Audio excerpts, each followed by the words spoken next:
Welcome home, coffee pot terrarium. Welcome home, coffee terrarium pot.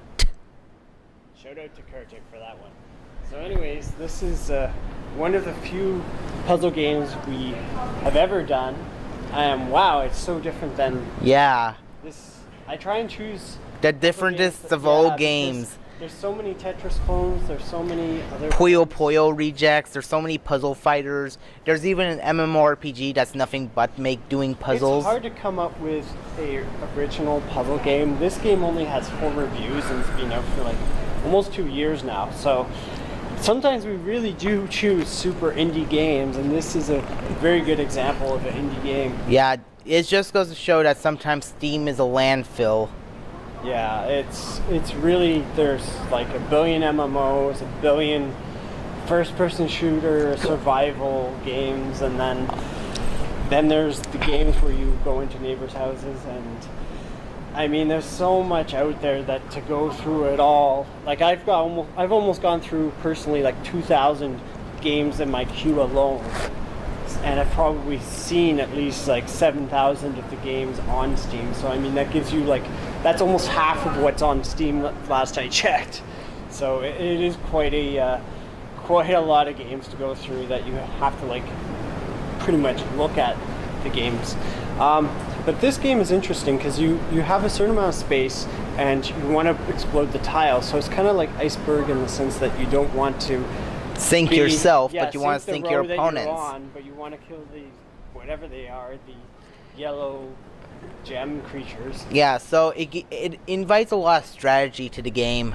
Pretty hard. It's a different kind of hard than the puzzle game we tried last week. Whatever. I'm trying to remember, what was the puzzle game we tried last week we couldn't do. Anyways, the name doesn't really matter. If you want to check it, you can check it. Yeah. This is more of like, you really have to think out your spots. Oh, it was the crayon game. Yeah. But this game, the lighting game.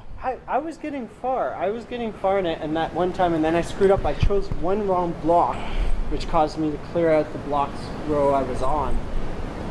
I could never get back to that. So I think this is more of a trial and error. Yeah. Game. I wouldn't say it got frustrating. It seemed pretty fair. I mean, it's not going to blow you away. Like, it's got a cool art style to it. It's not going to like blow your processor away. It's no Battlefront 2 in terms of like pushing your computer, but I thought it was pretty good. I don't know if it was like amazing because you have a health bar, so if you make too many mistakes, the enemies can actually like kill you. Yeah.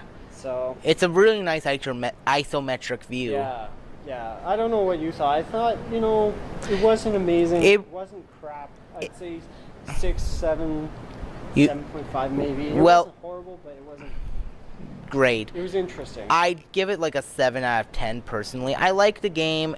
It invites a lot of strategy to it, and I really appreciate that. But there is a ceiling of how much you can take before you're like, yeah, no. And then you forget about the game for like a week or two, and then when you come back to it, all the strategies you've put into it are out the window, and you're just doing trial and error again. Yeah, it really seems like random trial and error. Like, you'll have a strategy, and then one of the enemies will move, and then the other enemy will move, and then that strategy didn't work.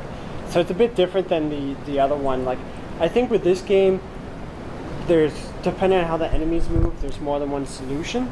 But I found with the puzzle game we had last week, like, there's only one solution. Like, you have to move these many spots, stop there. And I found the last week's game, it got annoying faster because there's only one solution. Yeah. This game at least has at least a few solutions. Because of the way that they designed with the platforms, you can make your own platforms and destroy them.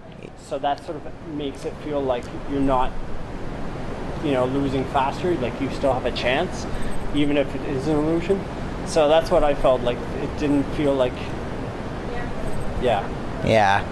So, it wasn't super amazing, but I thought it was cool. If you want a puzzle game that's not like every other puzzle game, because it seems like certain ones that follow like Tetris or some sort of clone, Bust a Move. Those are cool games, but we don't need like 5 million of them. Yeah.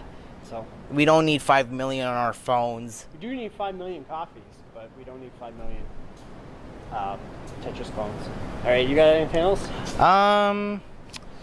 the isometric view invites a lot of strategy to it, so that's cool. Very different from other puzzle games. All right, cool. Well, Keep on gaming.